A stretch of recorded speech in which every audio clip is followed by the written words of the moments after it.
dalka maanta ilaahay wuxuu igu siiyay Soomaaliland dad caqli badan oo baaxad oo hal abuur leh oo interpreter oo iyagu inta cidla ka bilaabay maanta caalamka tartamaya waxaan ku faanaynaa business-ka ama private sector-ka Soomaaliland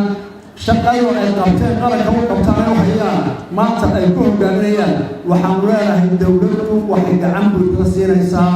private sector-ka ama baayaca mushtarka xorta si dalka hore u maro waayo waxa la ogaaday dalka aan baayaca mushtarka soo hore u marsanay ee aanay dawladdu kordhin baayaca mushtarka xorta iyo suuqa xorta inaan u horumarin taana waa iskaashanayna iyagana waxaan ku codsanaynaa inay nala galaan sidii dhalinyarada sidii uu sheegay gudoomiyaha maxkamadda sare dhalinyarada fikirka wuxuu awoodaya keento dhaqaalaha ay isu diro dawladda iyo private inaga oo iskaashada marwalba oo dalkeena horumaraya taasaan ugu baahanaa intaana halkaasaanay waxaan u gudbayaa geeska Afrika iyo dabaylaha horumarka ay isbedelka ka socda marka koowaad waxaan hambalyo kaliya loo muudinayaa oo aad Soomaaliland u hambalyeynaysaa dawladda deegaanka Soomaaliyeed madaxweynaha iyo ku-xigeenka ay doorteen iyo sida nabadgelyada ah ee xiisadii ka caddeeyeen waan ku hambalyeynaa waan u ducaynaynaa horumarka wajahada waxaan aad u weynahay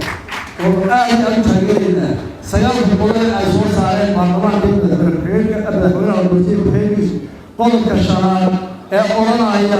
waxaan ku dadaalaynaa oo aan furnaa isdhexgalka labada dal waxaan soo dhaweynaynaa isdhexgal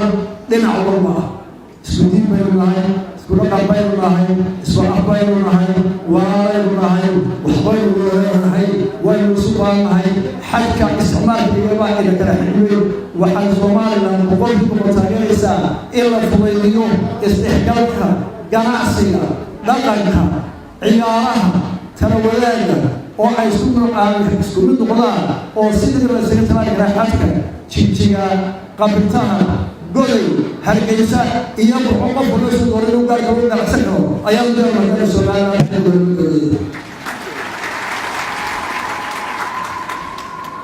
inta kale bariyahan nolosha socotay ee horumarka sarraha damba ah waxa ay isu qiyaasaynaa siday u waajaheen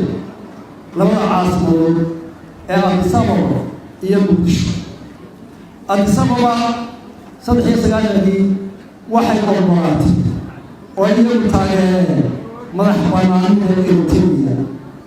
Muqdisho iyo dowladda waxay ka dagaalantay madax bannaanida Soomaaliland ee dowladda ku soo noqotay sanadkan sideed toogeen ugu jiro Addis Ababa waxay qaadeen tallaabo ah walaadii la xirtay Eritrea Ethiopia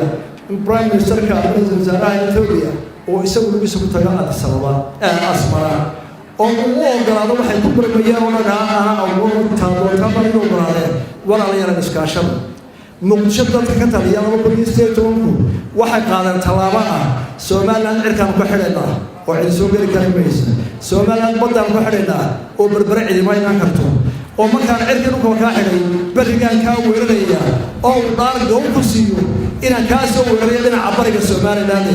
waa laba caqli oo iska yaala raayiga sabab yaala iyo ka bulshada yaala waxaan leenahay anagu marba waxaan taageeray dhinaca wanaagsan ee ah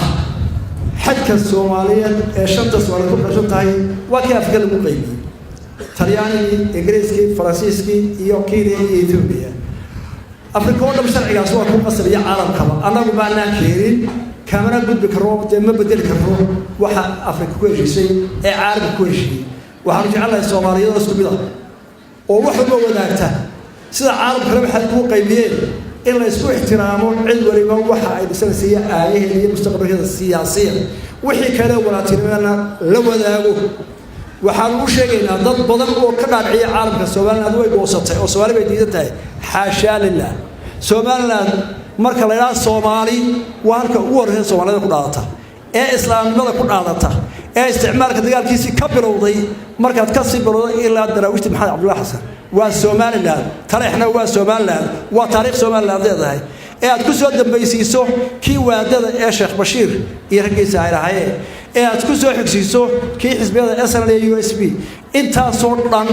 waa mid ay ka wareysay Soomaaliland shanta Soomaaliyeedna mid aanay halkan ku martigelin oo aanay wanaagiisa iyo waxtarkiisa jeclayn male dadkii awooyaasha iyo aabayaasha adigu joogay annaguna wadadii baanu haynaa Soomaali jacaylka laakiin waxa la soo diraya Soomaali sidee ku midaysaa wax qabsanaysa cirkii dukaan ka weeraraya ma tashakarti ma hadli karti adoon intaan bahay haddaad Italiya tan maxaad sameynaysaa ayaa la ragay mudsha jooga ee wali bilaa ku marayna Soomaaliland weeraraya taana waxaan u tusaynaa in Soomaaliland u diyaar tahay Soomaali meel joogta ma nabad iyo waxooda qabsi iyo waxa ka dhaxeeya waxay soo tahay ee aana ahayn Soomaaliland diida balse diidaysa tala ku raacay